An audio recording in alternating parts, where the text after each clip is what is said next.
You're listening to the Back Home Network, presented by Home Field Apparel.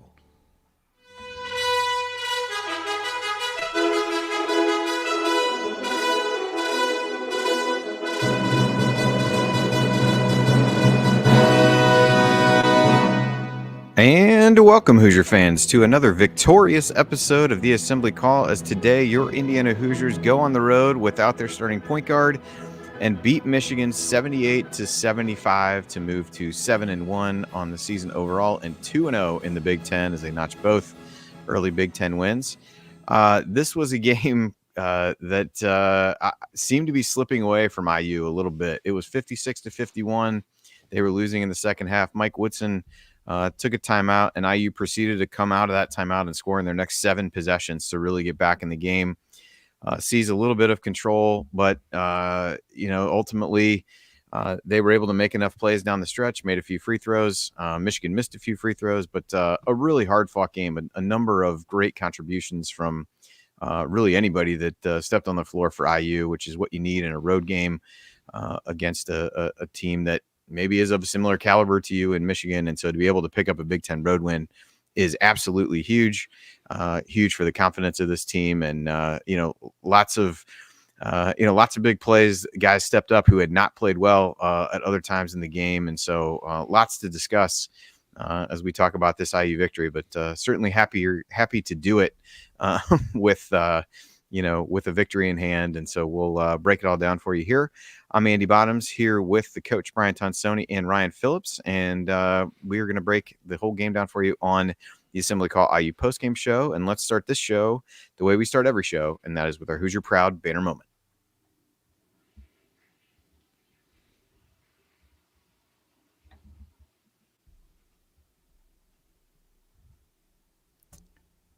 Or just go. Just building anticipation of the moment. Just go. You're good. Just go. I don't actually think. Yeah, maybe we don't use sound for this. Yeah, I don't think we do it on game nights. Oh man, totally. That's on me. All right. Well, the banner moment today was going to be that stretch that I mentioned coming out of that timeout, just really showing what a great finger on the pulse that Woodson seems to have for this team, and great timeout, great response out of the timeout by the team. But you've got to go to toward the end of the game. It's tied at 73. IU dumps it inside to Khalil Ware, who makes a great move, fends off the defender, and makes a semi sky hook, I would say, to put IU up 75-73. Also blocked the had blocked the shot a couple possessions before that, but IU would never really relinquish the lead once he gave it to him there. He made some big plays early. He had really gone quiet. Renew was the opposite, quiet early, picked up a lot of the slack late, and those guys combined for a number of big plays. But that play by Ware and his play really throughout, blocking the last pass to keep Michigan from even getting off a potential tying shot attempt. You just see a guy who continues to grow and play hard and improve each and every game. And so a big shot from him in a situation where he had not scored many points leading up to that. But that sky hook was good enough to give IU the lead and good enough for the banner moment for Khalil Ware. All right. Our banner moment, as always, is brought to you by our friends at Home Field Apparel, who are now in their 7th season sponsoring the Assembly Call. Home Field Apparel, wear one for the team. And as you know, Home Field is the largest collection of vintage IU apparel that you will find anywhere, and is much better at doing things than Coach and I are so far in the show and timing up what we're doing here. But IU is their flagship school, as all of you know. And so there's plenty of high quality gear with IU logos from the past that is right around the corner. Not too late to get in your Christmas wish lists from Home Field. But it's also not just IU. Their product line extends to well over 150 colleges and universities, plus the Colts, their core collection, and much more. I personally just received let's say a half dozen things from Home Field that I'd ordered as part of their deal. So one of them, an IU long sleeve shirt, another a hoodie to celebrate Michael Penix and the Washington Huskies. So no matter what you buy, you know that it'll be comfortable and the colors will last through many washings. Plus, you're supporting an Indiana-based company that came up through the Kelley School of Business and isn't shy about showing its love for the Hoosiers. You can go to homefieldapparel.com and use our promo code HOME23 to get 15% off your entire first order. Again, that's promo code HOME23 for 15% off. That website, again, is homefieldapparel.com. Wear one for the team. All right, now it's time. We've worked out the early game jitters and issues here. So let's move the ball, find the open man, see if I can stop messing stuff up, and get some thoughts from the rest of our team. Ryan, I'll throw it to you first. Anything to rant about tonight outside of, Peacock, the fact I had to have my TV volume at about 50, and the fact that Stephen Bardo was on the call. But outside of that, anything to rant about? Plenty of things to go to. I don't know how I'm going to follow that smooth as silk intro, guys. I really don't. You guys just working hard over there. This is a huge early season win for Indiana, and I know Michigan is scuffling, but look at the top of the Big Ten standings right now, and your Indiana Hoosiers are sitting right there at 2-0, and there's a certain school not too far up the road that is not there yet. And I think that's big for Indiana, that being that this team is young, being that it has not played together that long, to go on the road in conference. I don't care who you're playing, and to go get a win when I don't think Indiana played its best, especially in the first half. We saw them just throwing the ball all over the gym. It felt like going into halftime that they should have been up about 10 points and Michigan had the lead. And you're looking at like, oh man, now Michigan's kind of figuring it out, and you wasted an opportunity where you turned the ball over 10 times and Michigan didn't start well, and you let them back in the game and let them hang around, and it looked like Michigan was kind of getting it together. But Indiana stepped up in the second half, and what was the most impressive about this game wasn't any individual performance, though there were a couple that we're going to talk about. Indiana had, I believe it was 9 players play, and 8 of them scored 6 or more points. Or was it 10 that played? Who was it? 3, 4, 5, 6, 7. No, it's 9 who played, and 8 had 6 or more points. This is a balanced game from these guys. Everybody contributed in one way or another. Some guys did it on defense, some guys did it on offense, but they scored across the board. Without your senior point guard, you need guys to step up, because Gabe Cupps, God love him, he played great defense tonight, but he's not really going to give you much on offense. And so you're missing the 15 points or so that Xavier Johnson's going to give you. That's got to come from other guys, and everybody else stepped up. So it was huge to get that. Peyton Sparks had a nice run. CJ Gunn hit a couple jumpers. Caleb Banks had some nice drives. Anthony Walker just kind of doing little things on offense, following things, backdoor cut for a dunk. It was just nice to see other guys contribute and to come in and be confident that they could contribute, especially against a team. While Michigan isn't playing well, that's a talented roster, and Indiana's guys felt like they could go at them. And so the confidence you're seeing there, you're just hoping you can carry that forward now and continue to build on it. I think we've seen over the last 3 games, Indiana's really starting to show some life outside of Malik Renew and Khalil Ware doing what they do. Other guys are starting to get it. Other guys are starting to lock in, and other guys are starting to play really well. And that's what this team's going to need. This team's going to need all of those parts working together to get to its highest point and get to the place that I think that everyone thinks it could go to. So really big win for Indiana. It's hard to say something this early in the season's like season changing or anything like that. It's not. But it's a really good win to put on the resume and build confidence as you're moving forward. And you head into January now with a Big Ten road win on the docket already. You don't have to go find those with as much urgency. You've got one in the bank. Yep. Coach, it's Tonsoni time. What are your opening thoughts on the win tonight? Handling adversity. This team did a great job within the game of improving in spots within the game and putting adversity behind them to find the will to win a game late. You mentioned it in your opening that there were several parts where you felt good about the game, and then the game felt like it was slipping away, and you had individual players that really struggled for major parts of the game that were dominating down the stretch. That is a sign of a team that is connected. We'll talk about all the turnovers and all of that stuff, which is part of the evaluation of tonight's game. And it wasn't necessarily super pretty, but to go on the road for the first time with a bunch of new players and come out with the win against a team that, again, is talented. I thought they handled adversity and they stuck with it. And you got a lot of key moments from the bench, as Ryan said, that just really sparked this team. And then you have a guy like Mbako, who they were taking out for defensive purposes, and they put him in cold, and he knocks down free throws. So you're starting to see where this team needs to be to win big, big games. And from a bracketology aspect, and we all kind of, somewhat panicked way too early about the net. We shouldn't pay attention to it until about mid-January, late January. But it's a game that'll help build those statistics up, and it's a road win, which the committee, if you're getting close to a seed line or even selection for the committee, winning road games, and now you hope Michigan goes on a run, and you have that stay a quad one. But it was handling adversity. Individual C.J. Gunn from game to game coming in and handling it. Trey Galloway was not very good, made some key plays. That's good to see. I thought Coach Woodson had one of his better games. I thought the strategy was good. 100% agree.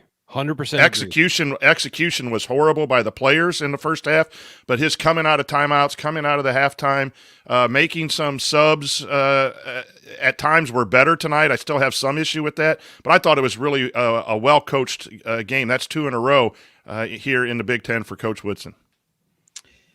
Yeah, I think he's coached 3 games in a row really well. I really do, and I think it's been Harvard, three of the better games he's coached at IU, and I'll even throw Louisville in there, switching to that zone, going against his tendencies, right, and switching to a zone late. I think he's had a run of really well coached games. I still think there's not enough movement on offense, and how much of that's the players, how much of that the coaches, you don't really know right now. Just on the perimeter, I think guys throw it into the big guys and kind of are waiting for something to happen, but that's not necessarily on the coaching staff. It's just guys getting kind of caught watching the ball. But I think that Woodson has done a really nice job over the past couple weeks. Yeah, and I think that leads well into at least one of the main things I want to talk about, which is just kind of the pulse that he seems to have on the team and the personnel. I think it's 56-51, as I said, in that one stretch. Doug McDaniel had made a floater, finally made a shot. He'd been really trying to force things for a while. Puts Michigan up 56-51, and it really felt like IU hadn't scored in a few possessions outside of a tip-in.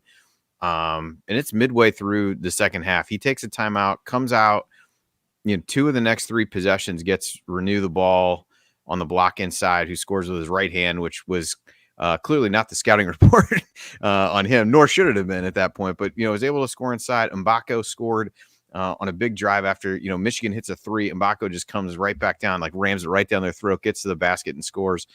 You had C.J. Gunn step into a 3 and make it. Lob to Anthony Walker. That was a really nice pass from Trey Galloway. Galloway hits a couple of free throws. Gunn hits a couple of free throws. I mean, that stretch right there really got IU back in the game and built the confidence that they really needed.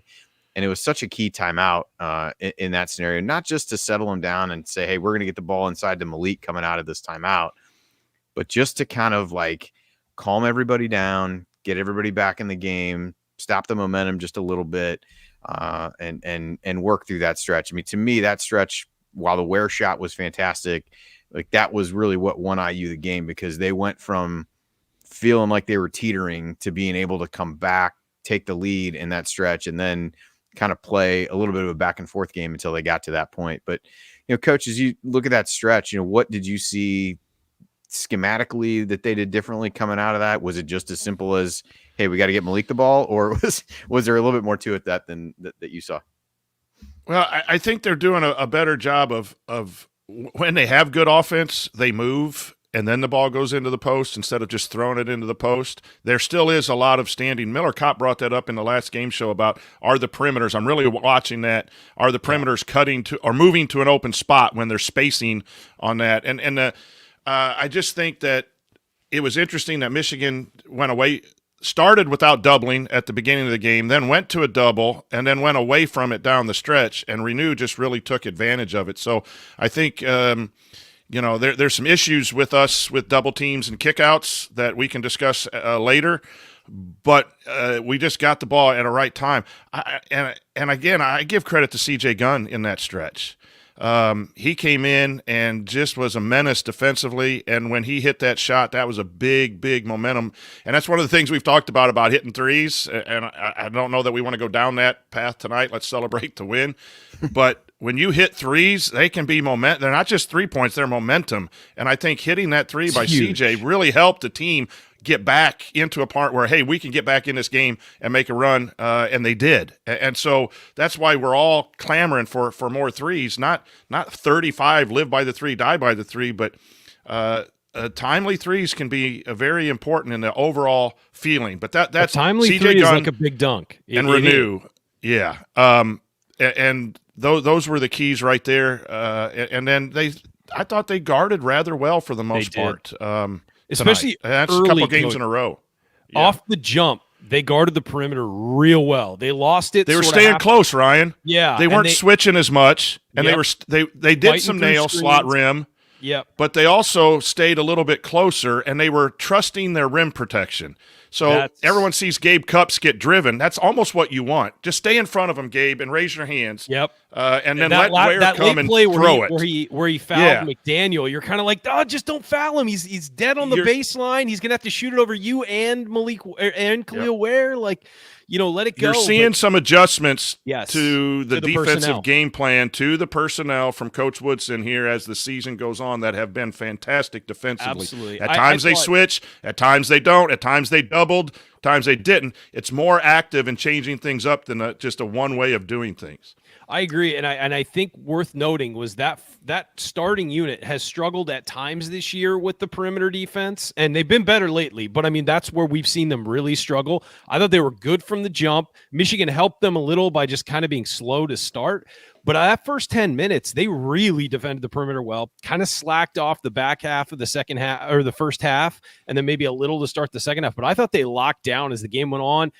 Woodson, sort of locked in on the players who were playing well. He even, I thought Cupps played really well defensively, but at one stretch, he wanted a bigger guy on guarding Michigan's perimeter. So they put CJ Gunn in, took him out. They had Mbako in there. Then they swapped Mbako and Cupps and had more aggressive defense on the perimeter. I thought it was a really good job of mixing and matching instead of sticking with, we have to have the 5 starters on the court together at these points. Now let's get the second unit out there. He was mixing and matching the guys who were playing well and especially rewarding CJ Gunn, who at times has not gotten back in the game after, an early stretch where he hasn't played well or something. I thought they did a really good job of matching to the personnel. CJ's more athletic. He's longer. He's more aggressive. That fits against Michigan. I thought it was a really smart way to do it.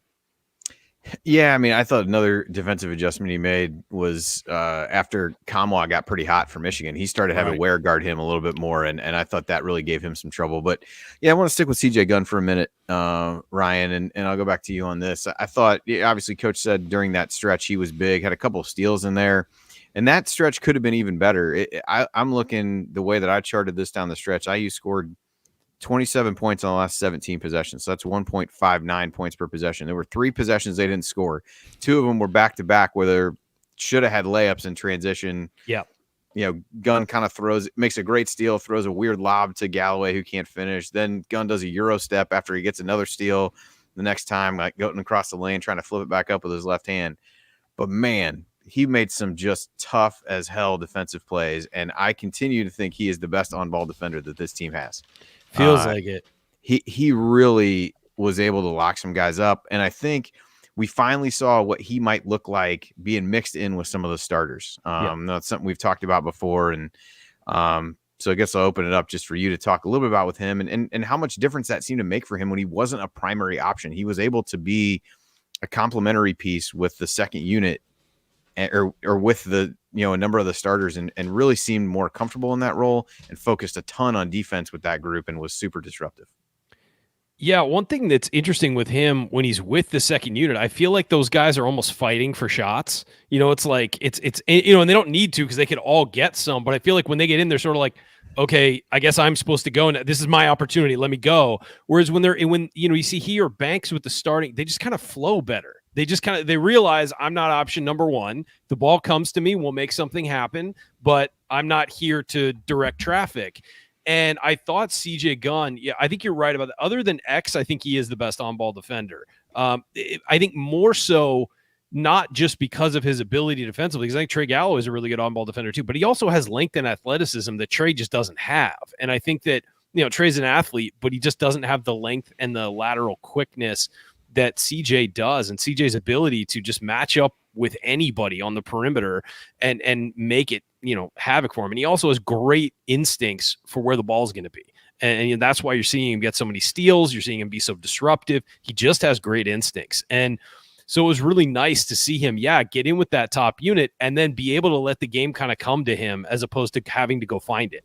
And he looked comfortable. I mean, those threes he took, he stepped right into them. They were not awkward. They were not flat-footed like, oh, I guess I'm shooting here. And you saw Trey Galloway have a few of those tonight where he was just caught the ball and he really didn't want to shoot but said, there's no one within 10 feet of me. I got to shoot this. He knew his shot was off and has been off, but he still fired him away. So I don't know. I think that seeing CJ Gunn play like this is great, and especially with Xavier Johnson out, if you can get extra stuff from him on both ends of the floor, it's found money, man. It really is, because you need it from these guys, and you need more from the perimeter. Well, and he's a guy who really, when you think about defensively, I'll throw it to you just a second, Coach. He's able to, because of his length, able to cover a lot of ground. So the one steal that he made late in the game, he's able to dig down a little bit, swipe at the post, and then get back out to intercept the pass that they're, trying to kick back out. I just think, he has pretty good instincts in that regard as well, and was able to get there. But you're right, the length that he has makes him, such a guy that's so easy to get in passing lanes and things like that. But Coach, what were you gonna add about him? Yeah, I'm gonna put this comment up from Brett Gerhardt about. He doesn't jump as high. He's making a transition from high school where he could jump, hold on to the ball, and hit on the way down because there's more room in high school, even at the Lawrence North talent level. But in college, you got to get your shot off a little bit quicker. Yep. And when I'm down there hold at the ball games, hostage. right, Brett, when I'm watching him warm up, I can predict when the ball's going in and when it's not, and it's exactly what you've said here in this comment. When he's shooting on the way up fluid and then coming down, the ball's going in. When he holds on to it a little bit longer, the ball's not going out. And he just got volume shots like that in high school, and he grooved that shot. But it's got to be a little different in college. And also not getting a lot of shots, that your form, sometimes you don't get into a rhythm when you don't get as many shots. But I want to point out something, too, that right after that big three, he makes a great help on defense when C.J. Walker lunges on the wing, and then C.J. runs back to his man. They X'd out, and they got to stop, and the ball went out of bounds. C.J. misses a layup in the first half, I believe at 1:15, and immediately hustles 2 steps back and knocks the ball back and gets a basket, gets a steal, and then leads up for a dunk for Ware in the first half. The threes we're all going to love about C.J., but his complete game what was incredible in getting some, and he made 2 great steals or deflections and things there in that run that you said, Andy, ended up in missed shots.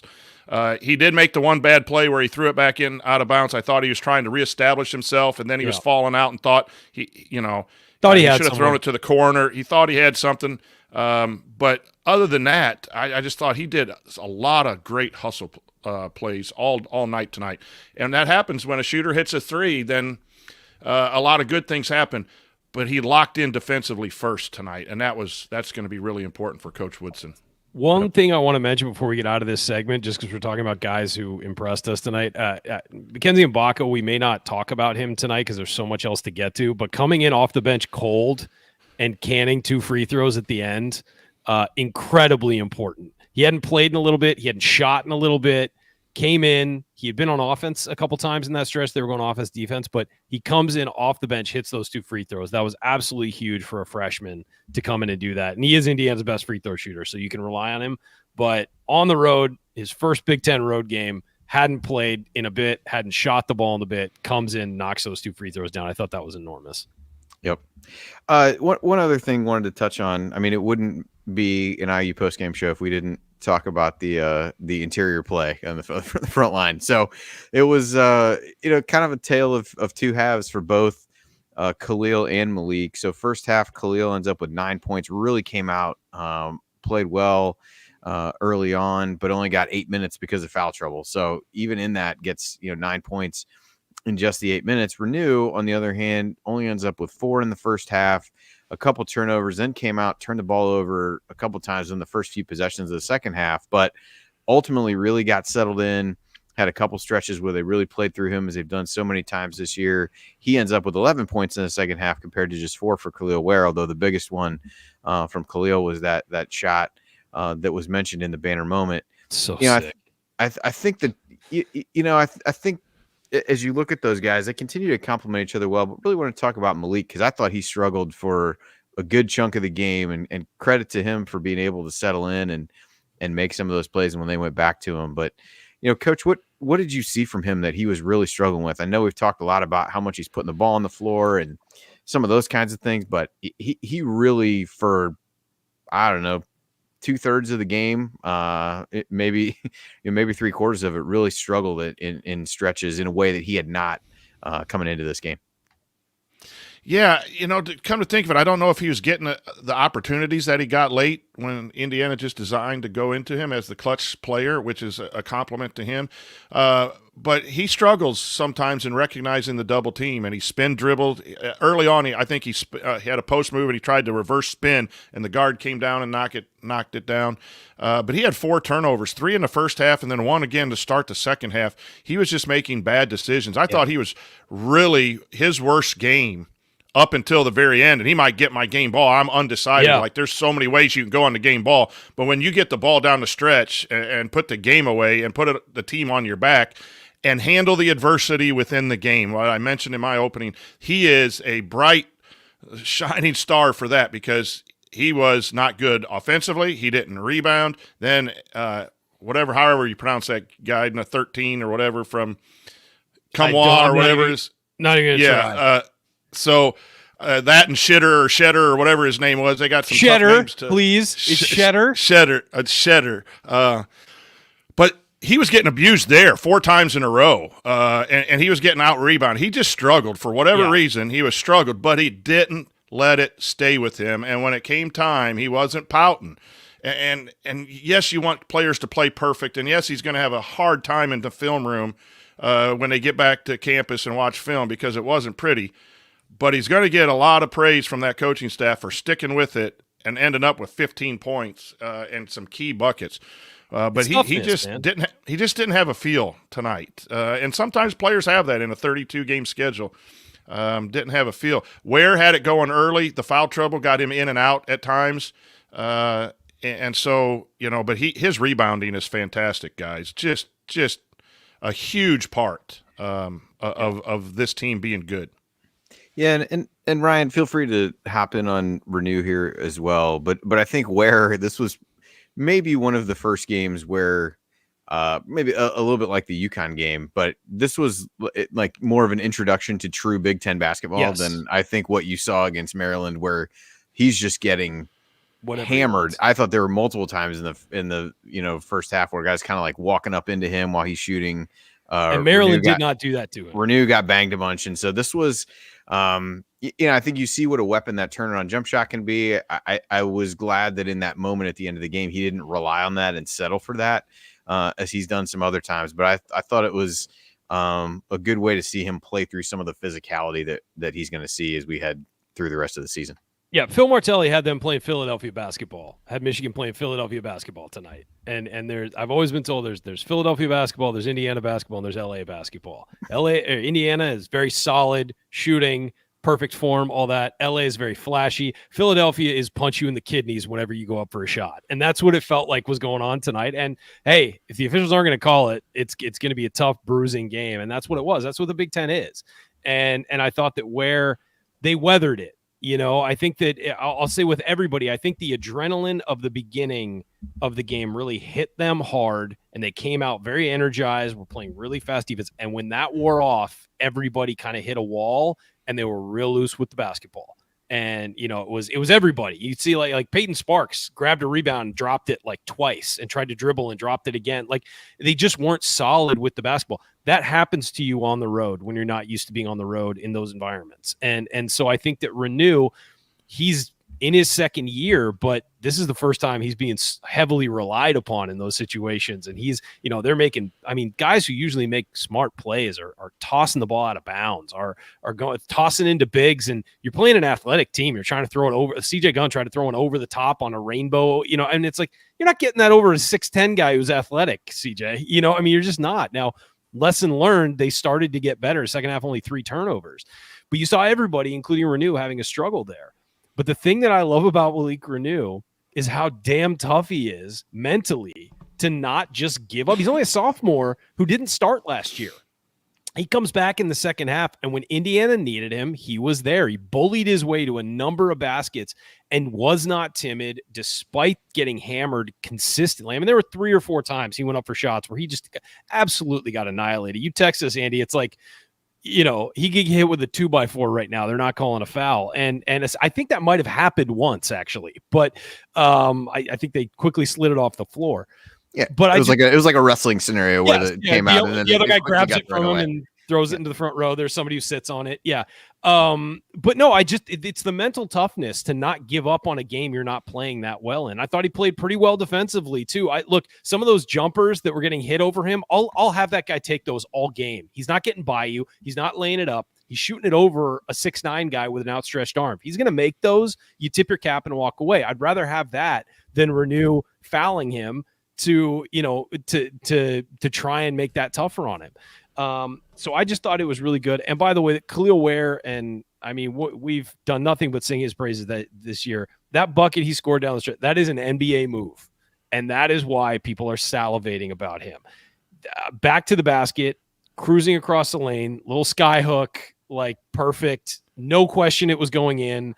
Kid had all the confidence in the world. Despite what happened last year at Oregon, he has the confidence on the road at Michigan in that building in his first Big Ten road game to make that play and have, I'm sorry, the balls to do that. Love that kid. He is an absolute star, and he's only going to get better. Absolutely. All right. Well, coming up, we're going to continue our breakdown of the 78-75 IU victory at Michigan. We'll point out some meaningful moments that you might have missed, which is going to be a great way to highlight some of the contributions from the bench. And then we'll go inside the numbers to highlight the most important statistical notes from the game. You're listening to the Assembly Call. Stick with us.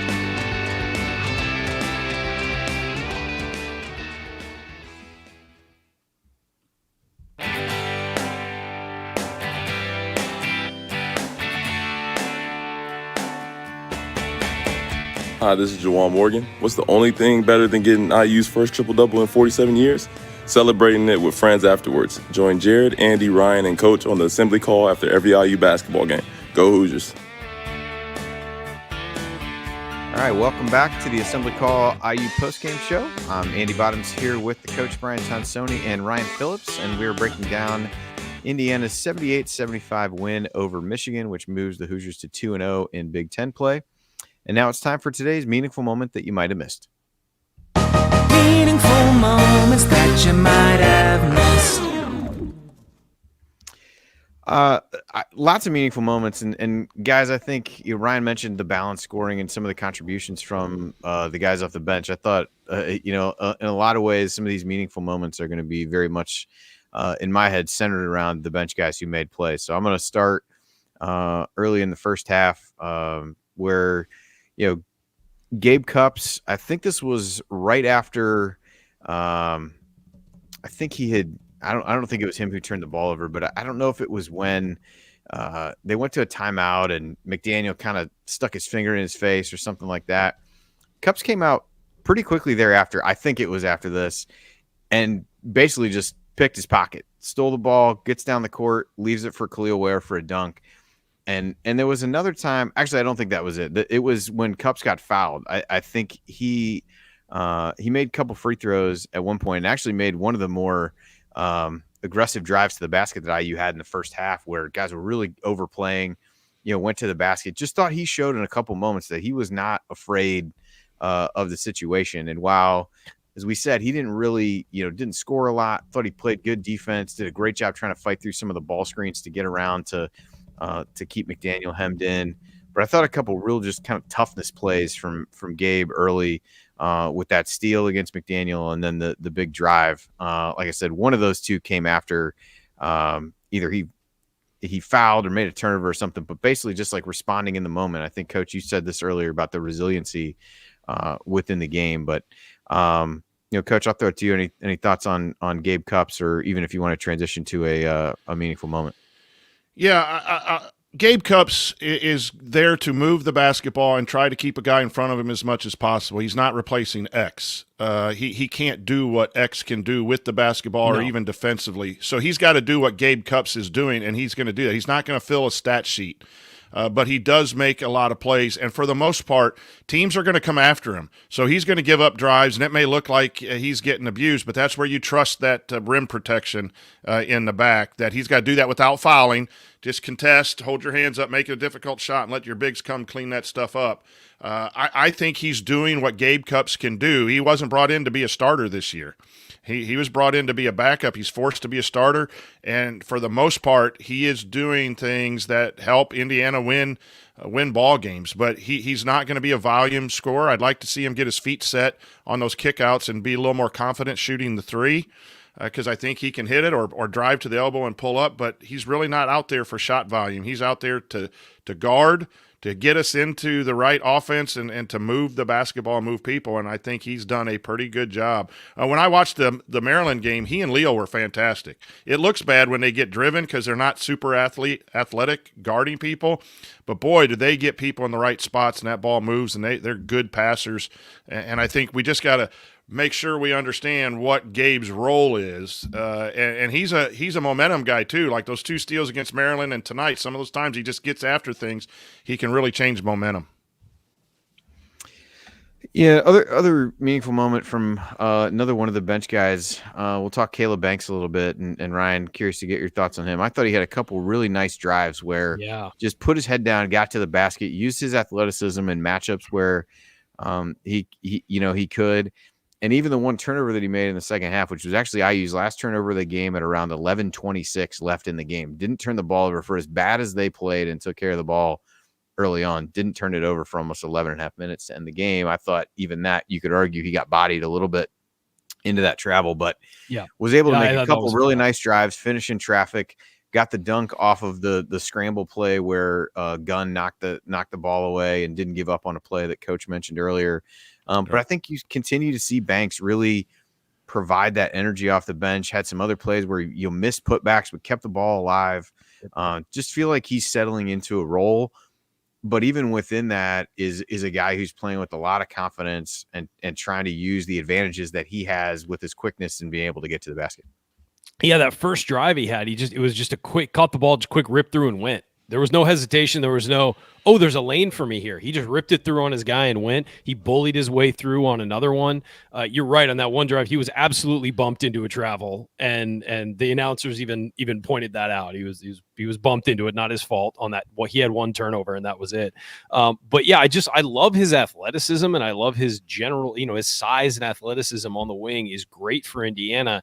And the fact that you're now seeing him start to develop that confidence. He and Gunn are sort of in the same position. You've got to find a role for yourself on this team. What's it going to be? You're not going to score 30 points like you did in high school this year. So what can you do? You can provide energy, you can play good defense, and you cannot give up on plays. You block out, go get the ball, chase your man on defense, help communicate on defense. Early on, there was a miscommunication with Banks, and I forget who the other one was, and they got a 3. But you can do all the little things, and in doing that, you're going to build confidence for yourself that you can then go get points, go get baskets, and provide even more value. It's a snowball effect. If you do the little things with the energy, with the focus, with just working hard and outworking the guys across from you, you're eventually going to get the other things you want, which is you want to shoot a 3 every once in a while. You want to be able to knock that down. You want to be able to drive. Well, when you start doing the little things, you gain confidence. Then when you start making the baskets, you start driving, you start finishing, you gain more confidence to do even more of that. It builds upon itself. It's a self-fulfilling prophecy. And so to see these guys start to sort of see that click, instead of getting down when things don't go their way, they're investing in the little things to just get more playing time. Because if you do that stuff, coaches cannot leave you on the bench. And then they're not leaving you on the bench, so now you've got more opportunities to prove yourself on the other end. And that's what's starting to happen, it looks like, with CJ Gunn and Caleb Banks. Is it going to be that way every game? No. If you play really bad coming out of the shoot, Woodson is a guy who will give you 5 minutes and bury you for the rest of that game and then give you another shot the next game. But this is the start for those guys. This is them finding their role in this team and continuing to make themselves valuable. You make yourself valuable, you're going to find that playing time, and then you have the chance to take advantage of it. And you're seeing that with both of those guys right now. Yeah, and I think another guy I'm going to throw into that before I throw it to Coach for a meaningful moment that he had is Anthony Walker. He had a couple of just really, really poor games. Yep. Trying to do too much, and seems like, again, he's another guy who's settling into a bit of a role. Scored on a great baseline out of bounds play in the first half, was able to have another drive kind of similar to what we talked about with Caleb Blanks, where, he's a little bit undersized in some of these cases, but for a Big Ten team who's going to put a bigger guy out on him at the 4, he's just going to drive right by somebody. Yep. And he's taking shots that, are all going to the rim. Did the same thing really in the Maryland game. Had the turnover this time where he basically got stuck with the ball at the end of the shot clock, but had the had a tip in that was right before that big run that IU had. Ware misses a shot, but he's able to get in there and score on that. Also had that lob from Galloway, so 8 big points from him. Thought he's gotten better defensively in a lot of ways of being able to kind of stunt and get back where he needs to get, and even just recognition of where he needs to be and seeing things on the court. I think that's been night and day for him over these last few games. And again, hopefully a sign of guys starting to settle into roles on the team. So, Coach, any thoughts on Walker? I know I said I was going to throw it to you for a meaningful moment, but I thought, well, that was one of my 2 about with the other guys. Then it made sense to talk through that. That was going to be one of my 2. I liked his offensive rebound there. I think he had a putback, if I believe right, or maybe. But what he does is, and IU used the post player, the 4-man at the high post a lot, whether it was Renew catching on an elbow catch or Ware in the middle of the court, and they run that little floppy action with the guards down. I really like that, and I think IU should call that more often. That they had the high-low first play of the game, then they had the high-low first play of the second half. They need to go back to that more, and that's where I would like for Woodson to keep calling those types of things because it's in their arsenal. But when they have that 4-man at the top, what Walker provides is more athleticism than even Renew or Ware. They were throwing him the ball to relieve pressure. He was catching it like 1 or 2 steps past half court, and then he was going into the dribble handoff, the DHO on the left side. But that was able to Michigan was getting into the guards, and that's where we started turning the ball over because we were leaning back and trying to throw the ball in the post.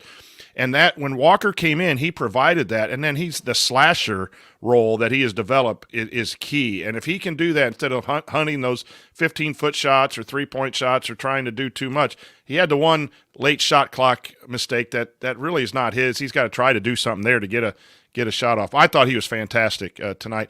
The other thing is I'm big on these post kickouts. I'm going to talk about them over and over and over again and try to watch how IU gets better at them.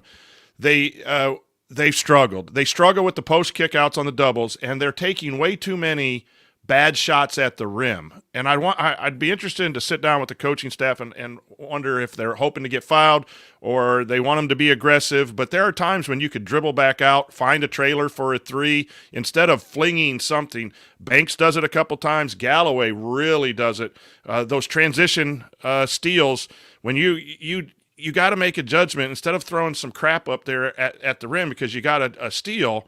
You got guys coming back. That's a dagger too when you come down and they think they got the fast break and you play off 2 feet and kick it out for a 3. But there was one where there was 2 post kickouts in a row. I think I have it. I don't know. It was late in the game where Renew kicked it across. Then they fed the post into Ware, and then Ware kicks it back out, and I think we got a drive and a basket. It was 2 consecutive kickouts before the double team came where Indiana had been turning the ball over. But that's going to be important. Then the next possession down, I think it was then it put us up 73-71, and then we get a stop, and we come back down, and Renew takes a really contested shot through 2 people on the low block. And I think he had the little wraparound baseline to the strong side corner available, if I remember right. So the possession before, we scored to take a 2-point lead because we did the kickouts right, and then Renew trying too hard. And again, he did a great job. But Indiana's got to do a better job of recognizing that bad shots in the lane are just like turnovers, just like a really bad 3. And Indiana is taking a lot of those in my opinion. That and then the fouling up 3. You either like it or you don't like it. I love it with this team because we got great rebounders. My big fear in fouling up 3 is if you don't have a rebounder and then you give the other team. But I thought Woodson utilized that. He called a timeout. They've practiced it. They did it before half court so the guy couldn't really raise up and try to get a 3-point. I thought that was a great decision by Coach Woodson. I've gone back and forth in my coaching career. I am now a believer in fouling up 3, especially if you have an advantage rebounding. Yeah, it was interesting to me. I was trying to think as it got down the stretch there, how much of that we even saw last year at all. I didn't really recall a lot of situations where IU had to make that decision. So as it got there, but I thought they did a good job of slowing McDaniel up enough, knowing that's who they wanted to get the ball to on the run, and given that foul, 60 feet from the basket, so it's not going to turn into that scenario. I was glad we didn't have to find out, but I was curious at the end if Ware had not deflected that pass and they got the ball in bounds, were they going to try to do it again? It gets pretty dicey in that situation because with 2 seconds left, they're taking maybe a dribble or two and trying to get into a shot, but they're going to try to get into a shot real quick if it seems like you're going to foul. So don't know what they would have done there, but and Andy, a lot of coaches I'm glad not to find out. A lot of coaches under 3 seconds call it off. It's usually 10 seconds to 3 seconds is where you're going to foul. You might have 2 of those depending on how quickly they foul on an inbounds. But the coaches that I've talked about, too, it's usually around the 2 to 3 second call. It like you said, it is too much danger for a catch and shoot and get 3 fouls. So I think, the 3 second, they wouldn't have fouled. They would have just defended at that point, would have been my guess. Yeah, so Ryan, one other moment, and I wanted to use it as a way to talk about Trey Galloway. It's a play that ended up working out really well for him, and it ties in with what Coach said to some of the post kickouts. It was a possession relatively late. Michigan had switched. IU did a good job of recognizing it, getting it to where they came with a double. He could just see over everybody, threw a skip pass across the court. Renew kind of walled off the guy. Galloway goes in, gets fouled, and scores. He was really up and down. It took a ton of shots tonight for IU. It was 3 of 12, only 3 of 6 the team on the in line. shots. Missed all 3 of his 3-point shots. Didn't get a rebound. 2 assists, 1 steal. No turnovers. No turnovers. Some of those threes should have counted, though. Just to really, I think he made some really good plays at times. They got him going a little bit early in second half, made a couple of nice drives to the basket, but really struggled a lot. And I think it probably goes back a little bit to what we've talked about so much this season, that there's a lot on his plate right now, more so than just even playing the position that he's being asked to play. That is exaggerated without Xavier Johnson. But it felt like in the Maryland game, you felt like a little bit of the old Trey was there. Maybe he's turning the corner, getting back to what he was. And while he made some winning plays at times in this game, was really one where he struggled a little bit. What did you see from him that contributed to that? It seems like his shot's kind of taken a regression back to what it was a couple years ago. Just thoughts on what you saw from him that led to some of the struggles that he had. Well, I think Coach will back me up on this just because both of us have observed a lot of shooting in our lives. He's aiming the ball right now, and he really has no confidence in his shot. He knows it's not going in. He just feels like he has to shoot it, and that's death for anybody taking a shot anywhere on the floor, whether you're 2 inches from the hoop or 25 feet away. If you're thinking about it and you are not confident, there is zero chance that ball's going in unless you miss wildly and bank it in accidentally. That's the only chance you've got. And so that's what's going on with Trey with his shot. And I don't know if that's going to get better this year. He might hit a few this year, but it's not last year. It certainly is not last year. I'll say this on that play you're referencing, Andy, where they got the kick around and he drove to the basket and scored. That was the first time I had seen Trey Galloway all night. The real Trey Galloway. It was the first time I'd seen the real guy all night. Maybe at the beginning of the second half, he drove in, had a little bit of that short hook kind of floater he had to go in. That seemed like Trey too. But that was a guy who caught the ball and went confidently to the hoop through contact and scored, as we've seen him do 1,000 times. That was him. And that's what he needs to be. He doesn't have to shoot 12 times in a game. He should not be leading this team in shots or free throws at any point this season. And he did both tonight. That's a recipe for Indiana losing. Indiana was able to overcome that. And because of the contributions they got from everybody else. But if Trey Galloway is taking 12 shots in a game, Indiana's in trouble. And especially when, Khalil Ware's taking 10, Malik Renew's taking 11, and it's not like those guys were living at the free throw line to make up for that. So I think Trey's been up and down. I think he's a leader on this team. He has new responsibilities. He's, again, as you said, having to be the primary ball handler a lot. That's not where he's at his best. That's just the nature of Indiana's guard depth right now. They weren't able to get a point guard in the transfer portal, a backup point guard. It's on he and Gabe Cupps to be the other two ball handlers. CJ Gunn can't do that yet. Maybe eventually they can get him to do that. But you're looking at a guy who's got a lot to do, and it's clear in times he's not comfortable. I thought he found a comfort zone against Maryland, but that was an up and this was a down. And so we'll see where he settles in for this season. But tonight was ugly in a lot of ways. I think it affected his defense at times too. He made some dumb plays. I mean, there was a time he fouled Doug McDaniel. He had his hand on Doug McDaniel, reached out and grabbed him late in the second half, 20 feet from the basket. Doug McDaniel's not pulling up and hitting a three from there. He's trying to drive you and do a pull-up, and you're reaching out and grabbing him instead of fighting over a screen or calling for a switch. That you put him on the line. He made, I think he only made one of the two, so you didn't get burned too badly. But you're giving free points away there. You're a senior. You're a leader. You're supposed to be better than that. And I just think it was a bad night for Trey in general, with some really big moments sprinkled in. And that drive was huge for him, and it was huge for Indiana as well. Ryan, I agree. Trey brings so much to this team, and one of the things that he doesn't need to do is score. No. 10 points maybe. You need him when they leave him alone. You need him 10 points. Fast breaks, steals, those drives down the lane.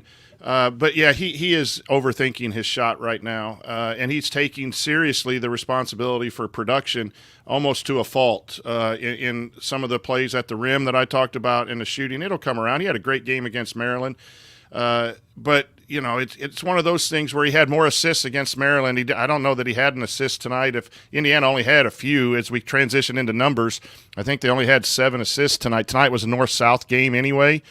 With them pressuring, still think we should have more assists than just 7 overall.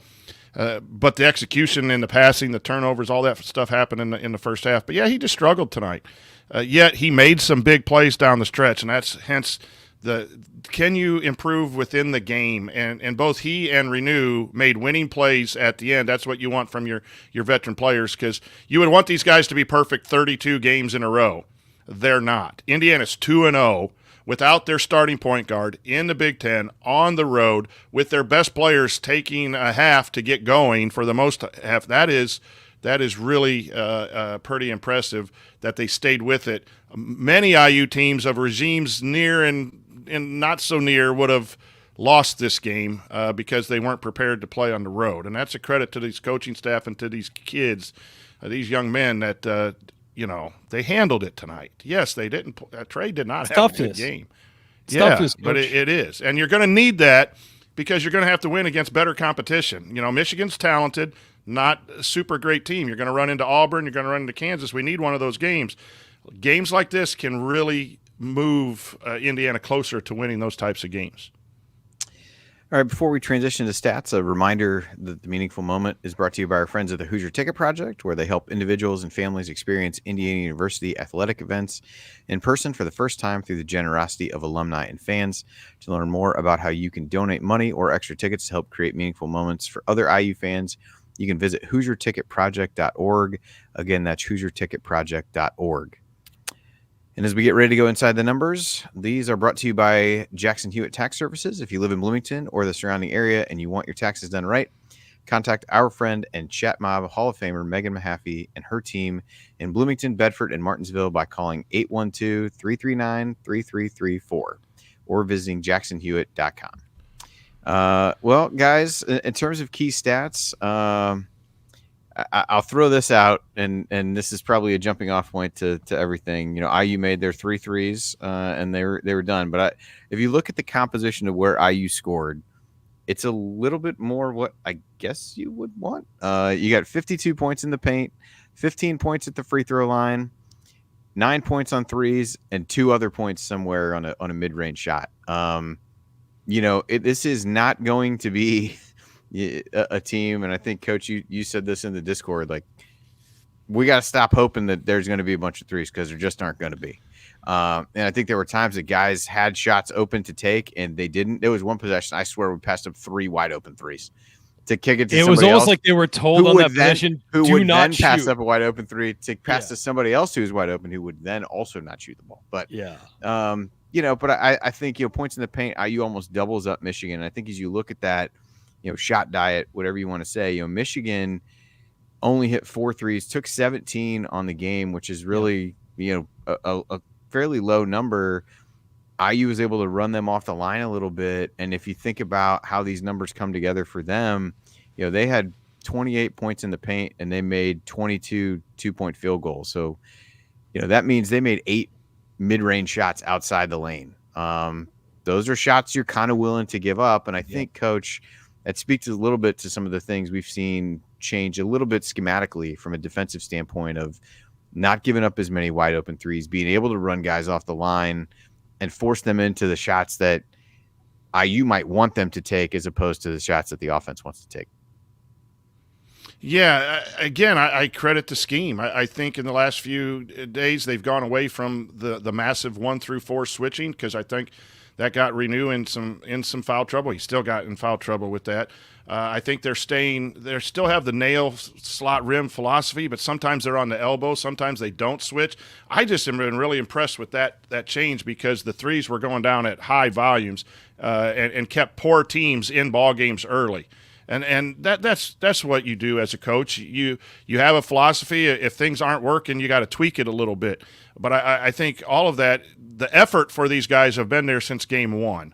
And now, their execution's getting a little better defensively. The scheme's getting better, in my opinion, defensively. And you're seeing that against Maryland, they took away what Maryland did well. Against Michigan, I think they took away Doug from the point guard position. He didn't score a lot tonight, and he had been, the guy who runs that offense. So I think you have to. The 3-point line is so important in a college game. You got to guard it, and you got to do what you can to guard it, and then you got to execute on offense and utilize it on offense as well. But I think defensively, Indiana is really starting to gel, and they're going to need that again as competition gets even stiffer. Yeah, and Coach, you mentioned this. This is another one that sticks out maybe on the negative side. IU was 7 assists on 30 made baskets compared to 13 turnovers. Like I mentioned, just 3 of those turnovers came in the second half, which was quite an improvement. As you said, it was a little bit more of a north-south game. Michigan only with 8 assists on 26 makes. Ryan, what are you driving buckets? Yeah, that's what I was just going to say. I think a lot of that was Michigan was really pressing up on guys on the outside, and when IU was aggressive, it tended to result in fouls being called. They got a lot of fouls on Michigan early in the second half by just making moves to the basket. Yep. They were up on top of everybody, and as Coach said, first half guys get kind of leaning back and trying to figure out how they can do something when somebody's right up in their chest. But I thought that was where Caleb Banks didn't care, ripped, went to the hoop. And so I think some of that led to the low assist numbers. But, Ryan, feel free to comment on that. But any other numbers stand out to you as you look over the stat sheet? In relation to the assist numbers, you look at Indiana took 29 layups. Now, they only made 16 because they were 50% in the first half. But if you're taking a lot of layups, it usually means you're driving. And if you drive, it takes away the assist. And so I think that has a lot to do with that. You'd obviously like that success rate to be a little higher, but they scored 78 points. It's really hard to complain about how that worked. But yeah, I thought the ball moved and then it didn't. I thought there were long stretches where it was just throw it in the post and, hope somebody makes a one-on-one play, which sometimes they did. But I thought then in other stretches, the ball did move really well, but you still got those lulls where, I think IU went, 3 minutes without a bucket at one point in the second half, and the ball was just stagnant. And that's going to, again, lead to a depressed assist number. As for other stats, we talk about IU needing to shoot more threes and make more threes and be a more 3-point dependent offense and a more balanced offense. That's only necessary if you're giving up threes on the other end and you're assuming the other teams are going to shoot 33% from 3, shooting about 20 to between 18 and 25 of them. Well, Michigan only made 4 and Indiana made 3. So that's not imperative in this game. Where it's going to be imperative is where you face a team that lives and dies at 3-point line. They start hitting them. You got to be able to counter that. Now, maybe you counter it by scoring 70 or 60 points in the paint. They got 52 tonight. Maybe you can counter it that way. But in general, you tend to have to be able to counterpunch with 3-point shooting teams, with good 3-point shooting teams. They didn't have to do that tonight. And so Indiana going 3 of 9 and Michigan going 4 of 17 on an efficiency basis, Indiana won the 3-point line tonight. I don't know how often that's going to happen. It's still a concern moving forward, especially with a guy like Galloway not shooting well. You hope CJ Gunn comes up. You hope Caleb Banks keeps being able to shoot. You hope Khalil Ware feels comfortable out there some more. Maybe X comes back and can hit some. You don't need to make 15 a game, but you need to be able to counterpunch what other teams do. And tonight they didn't need to do that because Michigan was terrible out there. So, and some of that is credit to Indiana's defense on the perimeter, of course. So we get a lot of people talking about that. Well, they won. Why do you care about the 3-point line? It's all about projecting out what it's going to be eventually. And so they need to be able to counter that at some point, whether it's at the free throw line, whether it's with just dominating the paint, whatever, you got to be able to counterpunch those threes. Tonight, they didn't need it. I think Indiana won the 3-point line tonight, even though they came up 3 points short. They did it in 8 fewer shots. So a solid performance there. And then the last thing I'd say is rebounding was dead even on the road. That's a great sign for Indiana. You know, the other thing you got to be prepared for to hit some threes, and I don't think Indiana will ever be a volume 3, and I'm okay with that. Not going to happen. But you need to hit maybe 6 or 7. If Indiana hits 6 or 7, they're going to be very hard to beat. But agree. Teams are going to, you know, we play in a league that has great coaches. You know, almost all of them have some really good strategies. And they're going to start taking away the strength of Indiana, which is the inside game. And you want to be balanced. If you're heavy one way or the other, good coaches can really put a dent in your offensive game plan by their defensive strategy. Indiana, again, I'm going to beat this to death, but Indiana has enough threes if they share the basketball a little more and take better shots against traffic in the lane. You're drawing the defense, and we're more of a catch-and-shoot 3 than we are going to be flare screens, and I've just come to realize that. But we're missing opportunities when we are successful driving or posting the ball and they double. There are and they rotate and get teams in rotation. You got to make teams pay for that. And I think we could hit 5 or 6 threes, you know, and that the one play, the one where if we hit that up 2 and we kick it around and get a one more and we happen to hit a 3, it's 76-71 game over. That's a dagger 3. So you don't need to make 10 threes and take 50. No. That's not what we're talking about. You need to hit timely threes, and Miller Kopp even said this too. You need to get good threes. I think there are good threes to be had the way Indiana is currently playing with a little more execution and vision of getting rid of the basketball. I think the last thing on that, Coach, is guys just need to be confident in taking them. Like there were a couple times where guys just passed them up tonight, and I think it's just I don't mean this in a negative way, but it's kind of a culture thing of like, we've got these 2 great guys inside. Let's feed them. We don't. Or we got to drive the ball. Or we got to emphasize to drive the ball. Hey, if Mbako's standing open on the 3-point line, I'll let him take that all day. If Gabe Cupps, if he's guarded, let him take it. Yeah, it's true. Gabe Cupps had a couple tonight where he just kept the ball moving. It's like, no, Gabe, you're starting. You can take that shot, man. You know, we've seen you. How about the shot fake, one dribble, step aside? We see a lot in the college game. You know, a closeout comes, you shot fake, step out, and shoot a 3 from Mbako. Instead of that and then shot get rid of it. And then, oh, no, I got to get rid of it. Yeah, no, I just want these guys to have more confidence shooting it, because I think they've got the talent to make them. You know, it's just a matter of getting it in their heads that it's okay to do it. So this year, I don't think they're going to have that problem of needing them manufactured for them as much. Just got to be willing to take them when they're there, because they're there. Yep. 2 other quick numbers before we break here. One of these Ryan mentioned earlier, but 9 guys played for IU. Everybody scored, and 8 of the 9 guys had at least 6 points. And the other thing, we often cite blocks and steals as a proxy for activity level on defense. IU with 4 blocks and 8 steals. 4 of those steals coming from CJ Gunn, who actually had one of the block shots on a nice help defense play where he timed the jump on Kamwa trying to take a shot. And knock that out of bounds. So great play by both he and Walker. Their Walker slid over and he took the ball. It was great. Yep, exactly. So, all right. Coming up on the assembly call, we're going to hand out our game balls. I think a lot of good options, and Who's Your Hustler Award, also a lot of good options. So we'll do those, discuss a lingering question or 2, and look ahead to IU's upcoming opponent. That's all next here on the assembly call. Stick with us.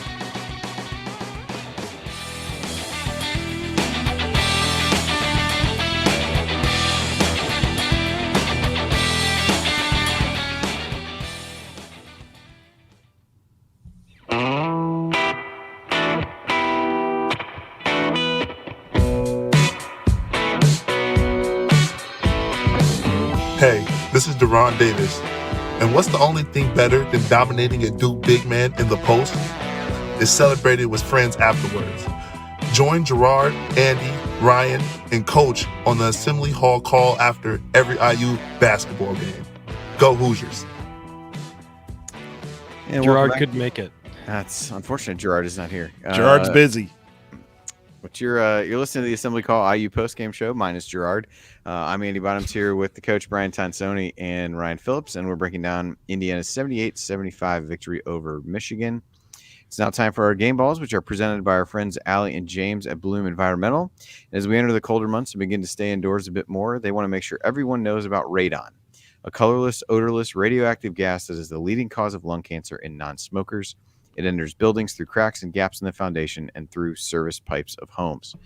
If you want to find out more about getting a free radon test kit, you can contact Bloom Environmental today and mention the Assembly Call. They'll give you that free radon test kit and mitigation assessment from there. You can learn more about that at bloomenviro.com. All right, game balls. Fellas, a handful of options for this one. I look forward. Toughest of the season. I look forward to you guys splitting the vote, leaving me to break the tie, as I can only imagine will occur. So I suppose I could get out in front of it, but I'm not quite sure who I think I want to give it to yet. So I'm maybe willing to listen to arguments on either side. Coach, I'll throw it to you first for your who gets your game ball tonight. Yeah, I think there's three possibilities. I think Khalil Ware, I think Malik Renew for his late play and domination, and then for CJ Gunn changing the dynamic throughout the game could get game balls. I think it's absolutely tough, but I'm going to go with Ware. I think his start to the game was solid. Renew's turnovers and his poor play in the first half, I didn't think he played a complete game. If you want to go Renew, it's because he dominated at the end and led us in scoring at 15. But Ware was right there. I loved his rebounding effort. I loved his sky hook, his presence defensively.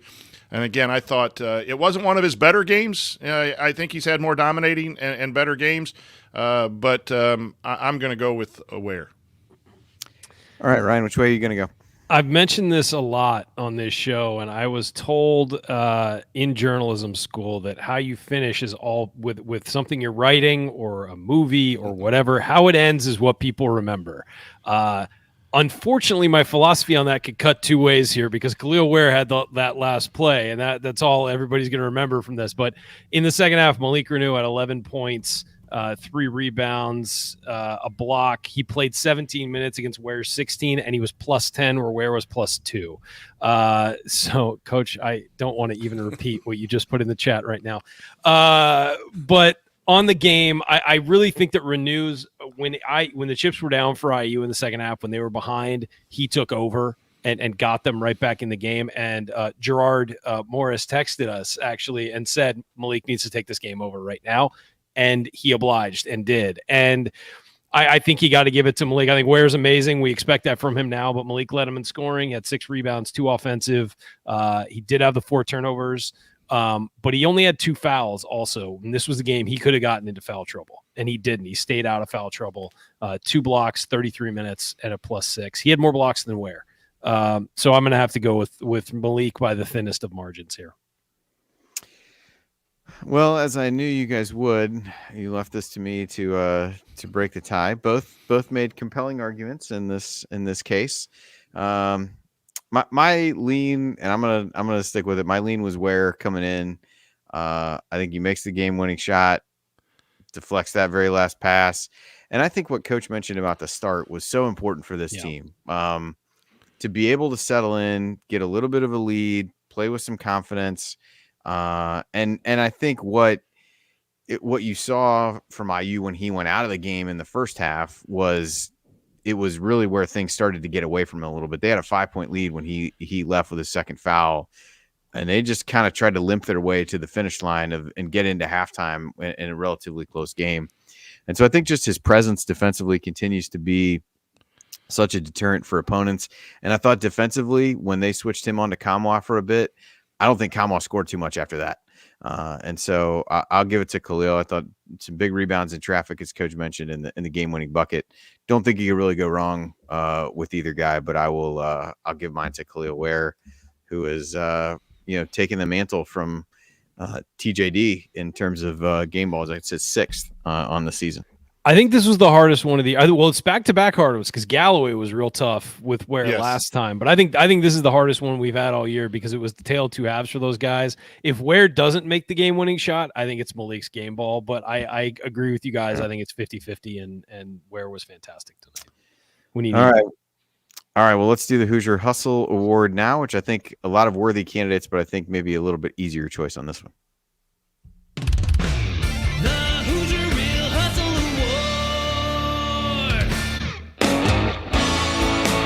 Hi, this is Anthony Leo, and it's time for the Hoosier Hustle Award. But first, I have some exciting news to share about our friends at Evansville Security Services. They've been acquired. They are now part of the team at Security Pro 24/7, which provides trusted and reliable security for your event or business, from Bloomington, my hometown, to Evansville, where Coach Calvert Chaney grew up, and everything in between. Just like hustle can't be measured by stats, prevention can't be measured either, but it has a huge impact on your bottom line and peace of mind. So let the security pros at Security Pro 24/7 help you prevent a bad outcome today.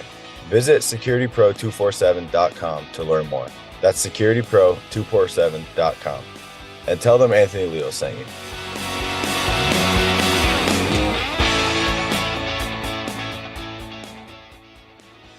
All right. Well, like I said, guys, I think that while the choices here are plentiful, I do think there's probably a clear choice to be made here. So Ryan, I'll throw it to you first. I know you already put yours in the chat. Yeah, I don't think it's a contest. I think it's CJ Gunn. Just so much energy. Coach is right. He changed the flow of the game when he came in. The offense, great. 8 points, hit 2 threes, hit 2 free throws, but 2 rebounds. He did have 2 turnovers. One of them was just a bad decision on a pass, and then the other one was, the breakaway that just kind of fell apart. But he had a block and 4 steals. When was the last time? 4 steals is insane for 20 minutes of play, and they were +5 when he was in the game. They were a better team with him on the floor, and he earned minutes late, and that was the big key. Is you saw him on the floor late playing defense, and he was all over the place. Love that for CJ Gunn, and love it for him moving forward. Exciting to see because we know what kind of player he can be if he just kind of finds his footing and his role, and it feels like he's starting to do that. So I thought this was his best game as a Hoosier tonight. Coach, who gets your Hustle Award? Yeah, CJ Gunn for me for all the reasons there. Plus, our student intern Josh Pose was up at Michigan, and he texted me that if I didn't go CJ Gunn, he was going to try to get me fired. Like, I don't know where this kid comes from. He's been on the show twice, and now he thinks he can decide Josh, who's call hosting. us. We'll talk. It's And Josh, by the way, said the locker room was going nuts as they were waiting for the players to come out. The media was out there. They were waiting for Woody to get done with just a huge victory on the road. You get to fly home now and do all that stuff. That's stuff that really can make a team get better within. We always say, you learn when you lose. Well, you learn when you win, too, and it's a heck of a lot better to win. But C.J. Gunn, proud of him.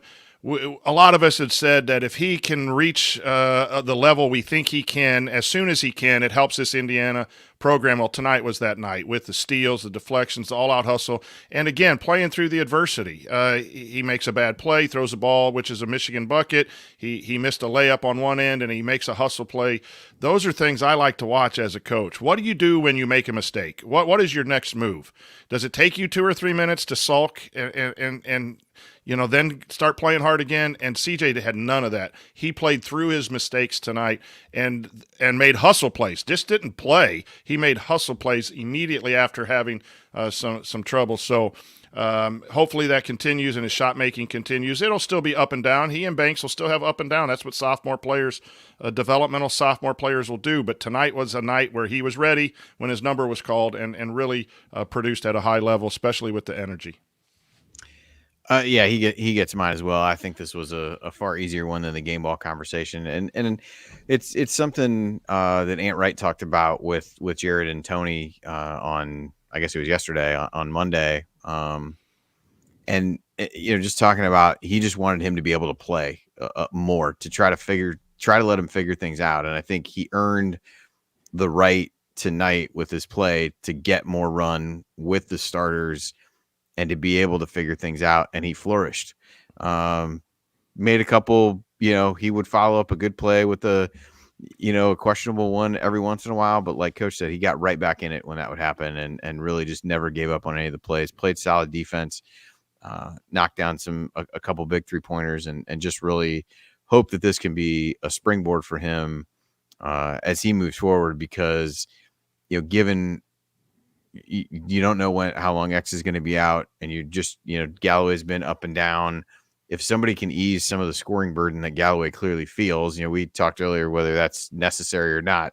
Reality is he feels some of that scoring burden to be able to produce points. I think if CJ is able to come in and take a little bit of the load off from that perspective, and you're not losing anything defensively when you're putting him in the game because he's playing so well on that end, I think that's really huge. And so excited for him to get those minutes, make the most of them, and hopefully that's something that he can really build on going forward. That is CJ's second Hoosier Hustle Award. This one has been a little bit less lopsided. He ties Anthony Walker and Gabe Cupps for the season lead with 2 apiece. So lots of guys in the mix there. Don't want to go too much into lingering questions, or really even the IU Auburn preview, because it's quite late here. But lingering question wise, I think a couple come to mind. One is what kind of guard player are you going to be able to get against Auburn? I guess maybe I'll kind of lump these both together as a by way of previewing the game a little bit. Great opportunity for a neutral court game against Auburn. They're coming off a loss to Appalachian State, who's a pretty good team. But, you look at Auburn, really, really tough defensively. They're going to get out and be physical and pressure you. How do IU's guards hold up to that kind of pressure? Because that was something that gave IU some struggles earlier in this game. And how does Trey bounce back, to me, is probably the biggest lingering question. How can he figure out the balance between, how do you get more of Maryland Trey versus what you got tonight? And some of the highlights that he had tonight, how do those become more the norm as opposed to some of the other plays? Coach, as you look at that game, any kind of quick thoughts looking ahead to Auburn and what that might mean, or things you're going to be looking for from IU's guards in that situation? Well, I think IU's played a couple dynamic point guards without X and come out victorious. I think that's key too, because you're going to get the same type of guard play with Auburn. But the question is, when is Indiana going to put a complete game together? That is 1 through 9 playing better together, not anyone playing bad for a half or whatever. Or as we saw in the last game against Maryland, 30 minutes of great basketball, and then we kind of coasted at the end. Against the next 2 opponents, you're going to have to find a way to play complete games. It would be nice to get X back if he's healthy and can play, to have a full roster. But I haven't watched a whole lot of Auburn yet, but they're real relentless. And we beat 2 teams that were better than, which is what you did. You took care of business, and especially on the road without your starting point guard, that is fantastic. But the question still lingers, is it good enough to compete against the best teams on your schedule? I don't know that the answer is yes. I'm not sure the answer is no either. We just don't know yet until we see it. Great opportunities the next 2 Saturdays to get a key win for the resume. Road win was step 1. You win one of these non-conference games that's left, that would be step 2, and then let's go compete in the Big Ten. Yeah, these next 2, really, as you look at the schedule and kind of look through these 4 games of Maryland, Michigan, Auburn, Kansas, you've banked 2 Big Ten wins at this point. Now you get into the only 2 games left on the non-conference slate that are going to move the needle one way or the other. Can you find a way to get one of those games? Obviously, it would be great to get both of them, but can you find a way to get one of those so you've at least got something you can point to in your non-conference that says, hey, I was able to either win a key neutral site game or, beat one of the big boys at home in that Kansas game. So I think these, the team has really navigated this stretch. I think they should come into these games with confidence, which is something that I think was pretty easy to question at times before that. But, how they bounce back and respond will be interesting to see as we move forward. But with that, you're listening to the Assembly Call IU postgame show. You can remember to check out our friends at Home Field Apparel and use the code HOME23 at checkout to get 15% off your first order. Coach, we were doing really well. I don't know that we need to play that quite yet. I felt like we had we had gotten through the early game jitters where we kind of kicked the ball around a little bit, and then It's late. It's late here. It's know. it's later for you guys. it's real late. I mean, maybe that's just a sign the coach is ready to go to bed, and he just wants to shut it down. Yes, and he's sorry just about that. Coach, you just don't need play to do it final thoughts. You're done. like an award show where they just kind of play you off with the music. I Maybe forgot that's we what's do going final on. thoughts. You're Of good. course You're you okay. You're 12:30. okay. It's 12:36. Absolutely, it is. Past All right, my bedtime. When you go to Home Field Apparel, use the promo code HOME23 at checkout to get 15% off your first order. And now it is time for last call. I feel compelled to go to Coach first, although just him going first, the fact that he opened this up doesn't really allow him to leave once he's done. But I'll throw it to him first anyway. Coach, last call on my the, performance IU victory tonight. My performance tonight was worse than some of those guys' first half performance with turnovers. I had 4 turnovers on the production You're like board Sparks at the free tonight. throw line. I own it. I own it. It's bad. I'll have to learn from it. I'll watch tape. I will. This show was your UConn. It was. Yeah, You're gonna learn from it. It was a complete failure on my part, but a good win. Any road win in the Big Ten is good. Michigan is 4-5. But they have talent. And when you travel for the first time collectively with this team, you have to be pleased. I thought there were a lot of good things, always some lingering questions out there, but you got some time, a few days now to get ready, fly down to Atlanta and really try to straighten some things out, get some people healthy. But tonight was, you felt good throughout the game, and then you were just afraid that things were going to maybe turn bad. And it's just nice to know that Indiana basketball can find a way when you weren't playing perfectly to grind out a win on the road. So whenever I do get to bed after sending this to Ari, I will sleep tight and wake up very proud of the effort and anxious to keep getting better, because we're going to need to get better against the top competition. Absolutely. Ryan, your last call from the game? Yeah, how about this fan base tonight, guys? We had like 1,300 people watching live at midnight. So 800 still in there now. I mean, with all the mistakes, guys, why are you still here? But no, thank you everybody for tuning in. I think it just says how starved people are for a big win like this. A road win in the Big Ten, and I've had some people in my mentions on Twitter stuff being like, yeah, well, Michigan's bad, and should we really be celebrating this much? And it's like, can you imagine if they lost? Like you win. Just so you guys know, win is better than a loss in the end. And you want to bank it now because Michigan's a team that's talented, could get it together down the road, and this win could look great in a few weeks, in a few months even. So yeah, winning a road game, I don't care if it's Northwestern, I don't care if it's Penn State, I don't care Rutgers, I don't care who you're playing. A win on the road is always big in the Big Ten, and the goal in the Big Ten is win your home games, try and win half your road games, and you'll be in contention for the championship. And so IU took a big step tonight. You've banked a win. You've banked a road win. You're 2-0 to start the conference. You're the first 2-0 team in the conference. You're not Purdue. You didn't go on the road in a game you were supposed to win and stub your toe. And IU wasn't even supposed to win this game on the metrics. So it's a big win for Indiana.